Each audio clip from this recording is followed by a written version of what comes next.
All right, it's still the ultimate morning show on Ray Power 100.5 FM. Good morning, Abuja. Welcome back to the Abuja studios. And it's time for us to take a look at what the dailies are saying. My name is Chooks, and Niceworth is right here in the studio. Good morning, Niceworth. Good morning, How are you Chips. today? I'm okay. Good morning, Nigerian. So, do you like Wednesdays? Yes, I Okay. prefer Wednesdays to Mondays. Oh, okay. All right. That's pretty good. Now we're taking a look at what the papers are saying. We'll be starting off with the front page of the Daily Sun. And the Daily Sun, the bold headline reads Tinubu gives ICPC 30 days to probe PFIPC, submits report. That's on page 28. Orire school children, credible intelligence aids tracking, arrest of abductors associate captivity of peoples, says insecurity threatening investments, food security, pages 4 and 6. And that is absolutely true. Ethnic militia kingpin reveals why Katsina peace deal failed, page 4. UTM FLNG signs 15-year gas sales agreement with NNPC, Seplat Energy JV, page 25. Xenophobic attacks, Senate seeks fresh diplomatic guarantees for Nigerians in South Africa. That is on page 26. Article knocks FG over padded 2026 Almajiri Commission budget. Commission explains listing of constituency projects outside NAS allocation. Starts on the front page, continues on page 6. And Ekpem Polo rally support for Tinubu, says reforms working, page 26. Well, that's the front page of the Daily Sun. Okay, on Daily Global, we have topping the headlines. Tinubu orders ICPC to probe Presidential Intervention Council. Stories on page 4. Nigerians yet to enjoy cheaper fares under CNG despite lower costs, official says. Stories on page 5. Nigerian widows honor NTA with CSR award. Oyo police arrest 2 suspected armed robbers, recover firearm in Afijo local government area. And finally, Ebonyi State Governor hails establishment of depot as strategic boost to national security. That's it on Daily Global. All right, now away from the Daily Global to the Standard Times, we have Tinubu orders ICPC to investigate fake Presidential Foreign Intervention Promotion Council as Bajabiamila threatens Adeyemi with 10 billion naira defamation lawsuit. Starts on the front page, continues on page 3. Now, Fund introduces a digital token for tuition payment. Starts on the front page, continues on page 3. Police identify crime hotspots, arrest 560 suspects in Abuja raids, page 4. Court reserves judgment in PDP leadership dispute suit, page 8. PDP Deputy National Chairman Arakpaja dumps party, joins APC, page 8. President Tinubu tasks Afrexim Bank to mobilize resources for Africa's industrialization, page 2. We also have PSC dismisses 4 senior police officers, sanctions 31 others over misconduct, page 2. ICPC arrests El Rufai's personal doctor, page 2. Insecurity, Senate asks FG to stop rehabilitation of repentant terrorists, page 13. Above the nameplate of the Standard Times, FG orders NCC, NITDA, and DPC to delay enforcement of new internet platform rules. Starts on the front page, continues on page 2. NNPC saves $3.4 billion through contract optimization as Ojulari unveils 1-year scorecard, page 3. We also have NEC Q1 report reveals $12.66 million debt on electricity exports, 356 billion naira subsidy burden. Page 2, that's the front page of the Standard Times. All right, moving on to Leadership newspaper, we have the headline, Tinubu orders investigation into PFIPC scandal, gives ICPC 30 days to complete probe and submit report. That story is on page 4. 2 high-profile terrorist commanders surrender to troops in Borno State. Story is on page 8. ICPC arrests El Rufai's doctor, alleges abuse of medical visits. Story is on page 7. NPO hails Tinubu's Big Tech AI Probe Directive. Story on page 27. And finally, federal government suspends new internet digital platform regulations. That's it on the leadership newspapers.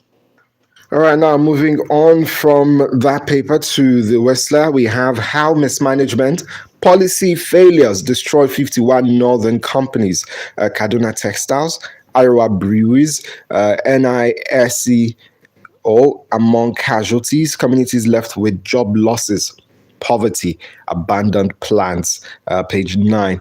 And there is a pictorial, representation of this collapse in numbers of how over 350,000 plus direct textile jobs were once supported nationwide.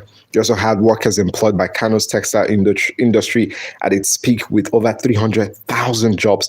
Textile mills operated across 175 places. They had, offices, Nigeria in the mid 1980s. So big numbers there, sad reality of how things have really, deteriorated, and we actually need to get the industrial sector up and running in this country once again. We also have xenophobia. Senate threatens to review diplomatic relations with South Africa, page 8. Cooking gas prices rise 30% in 2 years, page 12. 2027, Obi not threat to Tinubu, says Umahi, page 17. Atiku slams Tinubu over alleged education budget diversion to road projects, page 17. Kano judiciary retires Sharia judge for bribery. Sanctions court officials, page 6. Oti commissions Obo Smart School, warns against vandalism, page 8. And that is it for the Whistler. All right, on Daily Independent, we have fake PFIPC. Gbajabiamila denies knowing Adeyemi. Story on page 2. Federal government's $1 billion AFCFTA fund may fail without structural reforms. Story is on page 3. Senate weighs tough sanctions against South Africa over xenophobia. Story is on page 7. Avoid collecting unsolicited gifts. CGN warns new judges. Stories on page 8. Despite distractions, opposition vows to unseat ruling APC. Stories on page 6. And finally, NAS inserted 8.4 billion naira road project into our budget, says Al-Majari Commission. And that's about it on Daily Independent newspaper. All right, now to the Nigerian pilots. We have stop rehabilitating terrorists. Senate asks FG to discontinue rehabilitation program for terrorists. Insists that identified members of any terror group must be arrested, prosecuted. Urges security agencies to strengthen intelligence gathering, sharing. Calls for deeper collaboration with local communities, traditional rulers, religious leaders. All of that captured on page 8 of the Nigerian pilots. Nigeria, South Africa trade worth 155 billion naira faces uncertainty amid xenophobic tensions. Page 7. Police demote 2 officers for collecting bribe from motorists through POS. Page 5. 79% of NWDC spending went to board allowances. That's coming from the Senate on page 6. Court reserves judgment in PDP leadership dispute suit. Page 6. Tinubu inaugurates Presidential Committee on National Policing Bill, page 9. ICPC arrest El-Rufai's doctor over alleged false statements during medical visits, page 8. Reps issue final summons to Accountant General 6 NDAs over audit queries, page 7. And Tinubu orders probe of fake Presidential Intervention Council, page 8. That's the Nigerian pilot. All right, on Nigeria Al Jazeera midweek, we have fake presidential council. ICPC wades in as Tinubu orders probe. Story is on page 9. Save the Children promotes partnerships to strengthen food security. Story is on page 6. Niger imposes curfew on communities over clashes. Story is on page 22. Abia pledges urgent action as erosion threatens farms in 2 local government areas. Stories on page 4. And finally, APC chieftain backs First Lady, gives cash support to widows. That's about it on Nigeria Al Jazeera Midweek. All right, now, so we have one business page here that's talking about the Business NG, and it reads, FAC 2025, South states lead revenue race as North gains ground in federal allocations. That starts on the front page, continues on page 2, and there's a breakdown here, a graph of all of the, states that received allocations there. We also have IMF raises concern over Nigeria's transparency gap as 8.8 trillion naira spending question emerges. We also have Dangote refinery impacts. Petrol price drops by 125 naira per litre at filling stations. That's from Ipman on page 5. Still not enough, I must say. Hopefully it goes down, more. Nigeria's FX market records strongest weekly turnover as transactions rise to $3.05 billion on page 2. And Sanwo-Olu Umahi dismissed claims linking Lagos Calabar Highway to flooding, page 2. We're going to look at that one as we progress. And that's it for the dailies this morning. We took a look at the Daily Sun. We took a look at the Standard Times, the Westler, Nigerian Pilots, and business stories from the Business NG. And also Daily Global, The Leadership, Daily Independent, and Nigeria Al Jazeera Midweek. All right, starting off, I think it was one story as well. You took the 8 billion naira Almajiri commission, claiming that NAS allocated that for the road projects. Yeah, road projects. 8.4 billion. First and foremost, mine was the 8.4 billion naira. What is the concern or the business between the Almajiri Commission and doing roads? This is the problem we have. You see, government institutions that are not focusing on their priorities. Okay, for example, it was one time, I can't remember which year, but there were accusations that, this commission was doing streetlights, putting streetlights, and I'm like, Almajiri? No, not Almajiri. I'm one in the agric sector, and I'm like, what does the agric sector have to do with putting up street lights? So all of these, I don't even understand we're seeing road projects, how we work in this country. So I don't even understand it, and that's a very huge accusation, against the National Assembly. And even Atiku has knocked the edge over, that padded 2026 commission budget. So it's just, ridiculous when we keep hearing stuff like this. I mean, what is the business of the Almajiri Commission in terms of road construction, road project, and all of that?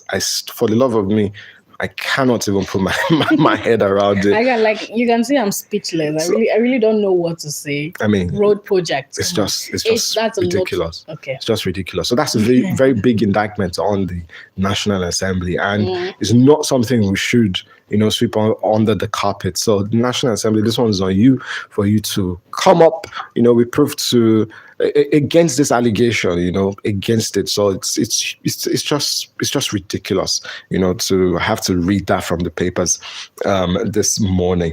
Also, Orire school children, credible intelligence aids tracking arrest of abductors associate. Well, we're still here. I think that's one step forward, right? Yeah. Well, hopefully something is done very soon. 53 days, 54 days. So that's a very tough one. But it's also good that the Nigerian Senate is waking up and saying, why are we rehabilitating? It's about time they woke up. Why are we rehabilitating terrorists? Telling the FG, stop that program. And it's a no-brainer. I don't. We've been talking about this for years and years and years. There's no need to do that. You find or you catch someone like a thief that stole your money, let's say 50,000 naira in this time, and the only thing you tell him is, okay, you can go, don't do it again here. that's what is insinuating. So, I mean, prosecute these people. These people have killed people, they've terrorized Nigerians, villages have been sacked in the same country, and we're doing rehabilitation program for them. For Boko Haram, retired for them. Boko Haram members. We're doing rehabilitation program for them. We are sowing Ashwebi for them. It's just. So Don't you see them? They now start wearing Yeah, they have one native that uniform. looks all the same. I mean, come No, on. it's not even As something we we're gonna they say shouldn't be black doing and this in 2026, and thankfully the Senate is waking up to that. People are waking up to that. Well, majority of Nigerians have woken up to that a long time ago, that it's not fair to be doing that. I mean, what do you want those villagers to feel like, those people who have been affected by these, incidents to feel? And then a situation where these same people go back to terrorize, those communities. How are you certain that after the rehabilitation, they're going to be good people? Yeah, how do you even integrate them to those, communities? It's going to be just ridiculous, doing stuff like that. It doesn't tell well for us as a nation. Also doesn't even help against, the fight to insecurity, because somebody will go terrorize a village and they know that, at the end of the day, they can repent and say, I've repented, and they rehabilitate them, do a fanfare for them and whatever. I mean, give them uniforms to wear. I mean, so it's not funny in any way. It's not funny in any way, and it's good that we're waking up to that, and hopefully they will take steps, against that, act. And I agree with the Senate president. When we have insecurity, investment cannot happen. Foreign investors cannot come. Nobody will come here to risk their monies, to risk their business. And then we have this issue of people losing jobs. One of the papers there showing how we've mismanaged, a whole lot in the industrial sector. So how do you want people to come and invest when the country is not, entirely safe, especially in those areas, where you also need jobs, in those areas that are currently affected by insecurity. So we once and for all, we need to win this issue, that is insecurity, and hopefully they stop, rehabilitating terrorists, and the federal government listens to the Senate's demands on that one. Well, the president is coming in like very hot on this whole PFIPC thing. Yeah. I mean, like 30 days ultimatum. Bring me good reports about this whole thing that is going on. I want to see it. That's like, I mean, we need results. That's what he should have done. We need results, but I think also the president should stay clear, of this investigation. Not influence anything. Yeah, it shouldn't influence anything, because it's against the accusations are against somebody in his government. So yes, you can give the directive, but do not be overly involved, throughout the investigation process and all of that. I think you should just stay from afar. Yeah, that's what I'm saying. You should just maintain such a stance. Go very close or very deeply. Yeah, into it. Yes, he's the president. You shouldn't have any, hand in it. And also, I think it was yesterday on the papers, President Dennis Adeyemi, his father was arrested. So I still don't understand. So that's a very good one, because I was a bit confused. Why arresting his father? Is it legal to just go and arrest someone because his father? You're compelling him to come to court and he hasn't. It doesn't make any sense. I mean, he's not the person who's involved in the alleged scam, so he's not the one that should have been arrested. So the release. So the ICPC, police, all of them should do their work. Also the president should just watch from afar. And then the police said that they carried on like forensic investigation, and then they found out that the signature is not that of Gbajabiamila. So let them investigate. I think we need more news coming out like this. So let them investigate. Know what's happening. Let them investigate properly into that one. Well, we know the xenophobic attacks are still on. 2 Nigerians lost their lives on the 28th of June. The deadline has passed. We're expecting Nigerians to return. I think over 270 or 300 to return today as well, from South Africa. And according to reports, there are still over 1,000, willing to return to Nigeria. People are still sleeping at the embassy there because they are scared for themselves and their families with the lapse of, the deadline given to foreign nationals. It's very hard to come leave. back. I mean, what's going on? Well, I guess they'll be able to do all of that. But I think for the Senate, the Nigerian governments, they need to be they need to get assurances from the South African government that Nigerians who are currently still there are safe. Yeah, especially those who probably, because not everybody will return. Let's be realistic. Not everybody's going to return. So for those who still are probably scared of leaving everything they've worked for, behind, especially with these struggle of reparations, or South Africa saying no reparations, Nigeria, trying to demand reparations and all of that.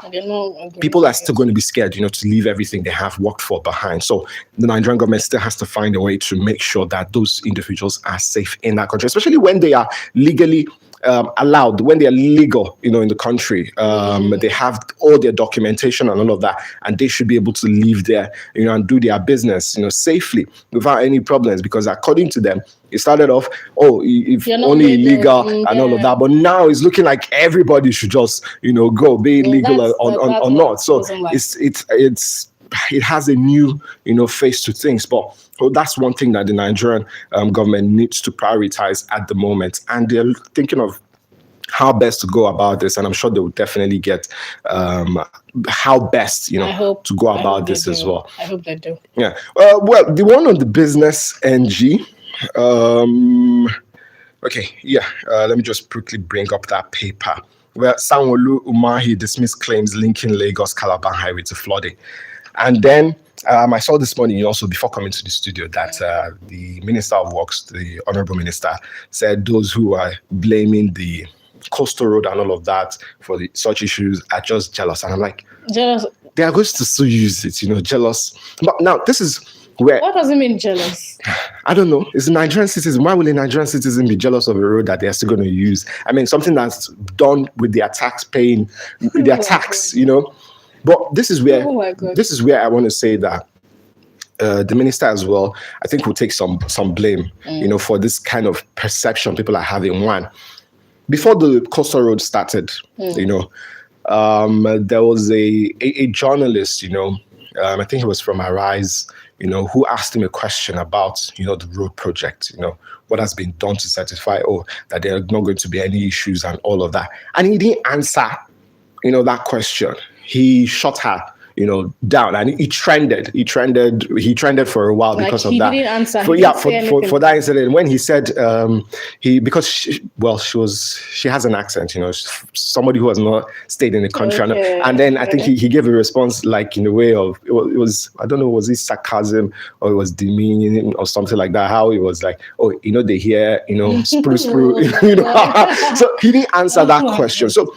these are the issues we have in this country. When questions are raised, answer them, clarify people's doubts, clarify where people do not understand something, make them understand. Now people are feeling, it's because of the coastal road, places in Lagos that have never flooded are flooding now, this. So when you answer questions, you're a public officer, so when you answer questions, people get clarity. You understand? Okay, explain to them, we've done the salt testing, we've done this and that, we've ensured that it's not going to create flooding when you're building on the along the coast and all of that. So it's very simple, as that. When I saw the story, my mind just went back to that incident, and I was like, if we had information out there to people won't be making such assumptions, right now, and accusations. So we need public officers when questions like that do not mean harm, to their work. Just answer.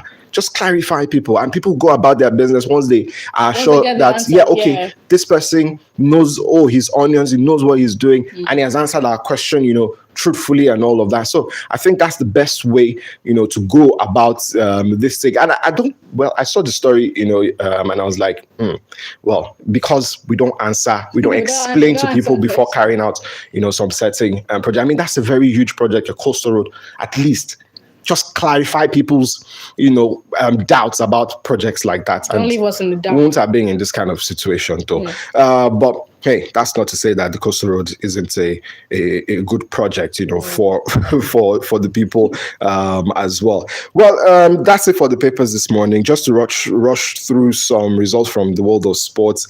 In the World Cup, Belgium beat USA 4-1. They did the Trump dance as well, probably mocking Donald Trump and the fact that he got Folari Balogun suspension, overturned, and he couldn't do anything. They got thrashed 4-1 there. Argentina beat Egypt 3-2. It was 0-0 between Colombia and Switzerland qualified via penalties. So congratulations to them as well. In Wimbledon, sadly, Naomi Osaka got knocked out in the quarterfinals. So I was really rooting for her to go further than that, but hey, maybe next time. All right, so that's it this morning. Good morning, Abuja. Keep listening to Ray Power 100.5 FM. We'll be joining our network studios very soon, as we'll be heading over for Fact File as well. 9 o'clock, political platform on this dark. Keep it locked. My name is Trix. And I am Nice Forth. Have a good day ahead. Providing 360 degrees of information and entertainment. Reloaded for today's Niger. Ray Power. Ray Power. Ray Power. Ray Power. Nigeria's original independent radio station.